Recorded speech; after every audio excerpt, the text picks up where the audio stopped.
Hey guys, it's Tanner with Built Not Bought, and about 2 years ago I built my son Kai this crib, and I think it's about time that he gets an upgrade. Let's get to work.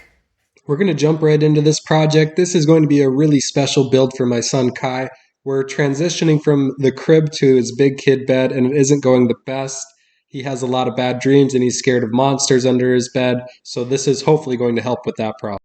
The first task in this project is creating these cylindrical castle joints, and I do have to give Tamar at 3x3 Customs a little bit of credit. I watched how she made hers because I had no clue how to make a castle joint on a cylinder, and she made this little jig, and it worked fairly well for me. There's a lot of cleanup work with the chisel, but for the most part, I'm able to get the actual castle joint on that cylinder. The next part is the side rails of the bed.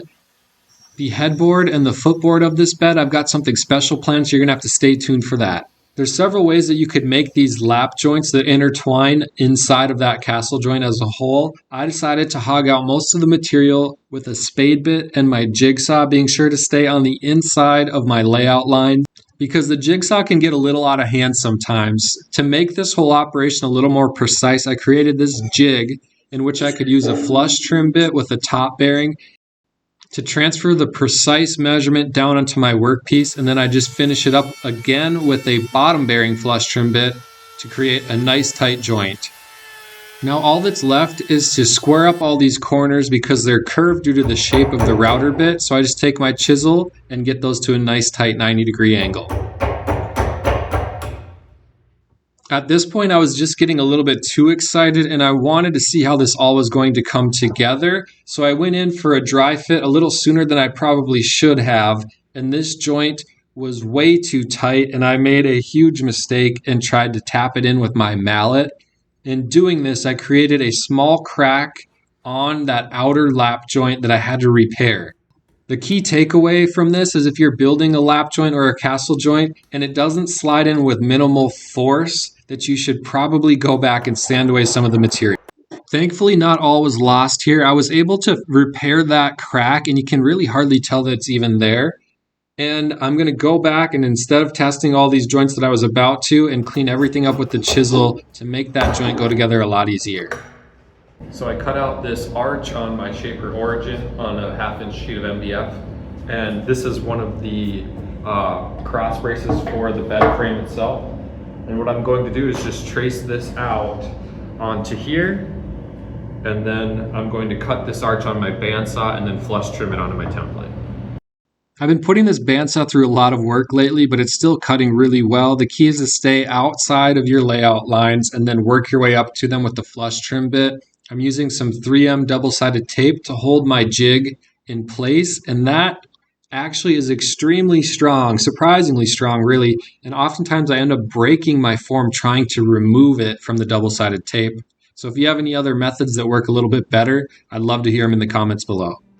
This is a very large flush trim bit, and it's important to note that you don't want to remove much more than about 1/8 of an inch of material. If you have more than that hanging off of your form, I highly recommend you go back to the bandsaw and trim it away so you get a nice clean cut. Other than in these corners, which I'll have to clean up with some hand tools, this left a really nice finish across this board. Moving on to the headrest supports, I made 3 of these with my shaper origin and bandsaw, and then I came back with my low angle plane to smooth everything out. These are going to get attached to the runner at the head of the bed, and I just made sure everything was at 90 degrees. I added 2 screws that were countersunk to the bottom of this, and then I think I'm going to go with figure 8 fasteners to actually attach this headboard because there may be a time in my son's life where he does not want to have a Buzz Lightyear bed. This will make it really easy to remove the Buzz Lightyear wing headboard and replace it with any other headboard. It would be a matter of taking out 6 screws. There's a lot of cleanup work with these castle joints. They're overhanging. I cut them large on purpose so that I could trim them back and sand them flush. So I'm going to get started cleaning those up, and then everything is going to get a 1/4 inch or a 1/2 inch round over. I haven't decided on which one yet to make everything look a lot more finished.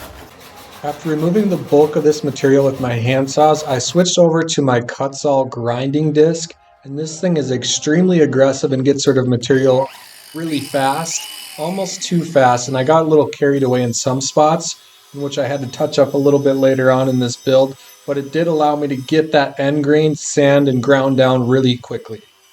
Once all 4 posts were cleaned up, it was back over to the headboard, in which I had been making really good progress on, and this is going to be kind of the highlight of this entire build. I'm using my Shaper Origin to cut out some Buzz Lightyear wings.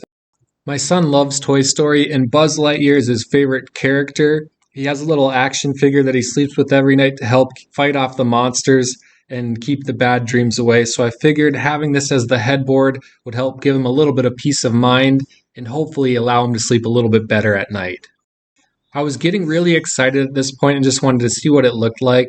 So I clamped it in place to get my first look, and then it was back to working on the frame of the bed. I wanted to add a center support, so I just created this saddle joint in the middle, and then these 2 stretchers which will attach to the inside walls of the current base. I then added some 1x4 slats to finish up the skeleton of this bed frame and to add supports for his foam mattress. Some fine tuning with a little bit of sandpaper, and then it was time to put the hardware in to actually attach those Buzz Lightyear wings to the bed. I was a little indecisive on how I was going to attach this headboard at the beginning of this video, and I ended up going with these figure 8 fasteners because they allow wood movement, and because, like I mentioned before, if I ever want to swap this out with something else, it will be as easy as removing a handful of screws. Figure 8 fasteners are a great option for any furniture. You just want to make sure you don't over tighten those screws so that these can move freely. These 2 were over tightened, so I just backed them out a little bit. Off camera, I used a 3/4 inch roundover bit on pretty much every surface of this bed, and then I fine-tuned it up to 220 grits so everything was nice and silky smooth. As far as mounting the headboard goes, it went really well. I just had to make sure that I had an even space on the left and right side of the buzz wing so that everything was nice and level when I was all finished. It's also important to note that you always want to pre-drill when using any sort of fastener in hardwoods especially. I rarely use screws when I build furniture, but these figure 8 fasteners do require 2 screws in each fastener.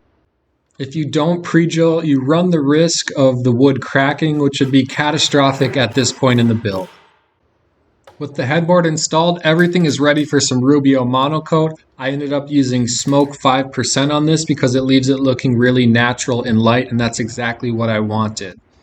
I also added on some LED lights that were sent over to me from Shine Decor, and I'm going to have a link down below that you can use if you're interested in these rope lights, and you can get 10% off if you use that promo code. The lights came with mounting brackets and a remote that you can change from all sorts of different colors. And these Buzz Lightyear wings would just not be complete without these cool space lights as a backdrop. Thank you, Shine Decor, for sending those over. I greatly appreciate it. This was a fun and meaningful project for my son Kai. The foot of this bed is symbolic of a rainbow. He's our rainbow baby, and we're so blessed to have him in our lives. The corner posts, the castle joints, are symbolic of a castle or a fortress to help make his bed strong and defend off all those scary monsters at night. And of course, the cream of the crop is those Buzz Lightyear wings that light up. They act as a night light, and they give him that sense of security when he goes to bed at night. Thanks for watching. Please like and subscribe if you're interested in more content like this bed. Also, check out the video of this cool nightstand I made to pair with the Buzzwing bed. We'll see you on the next build.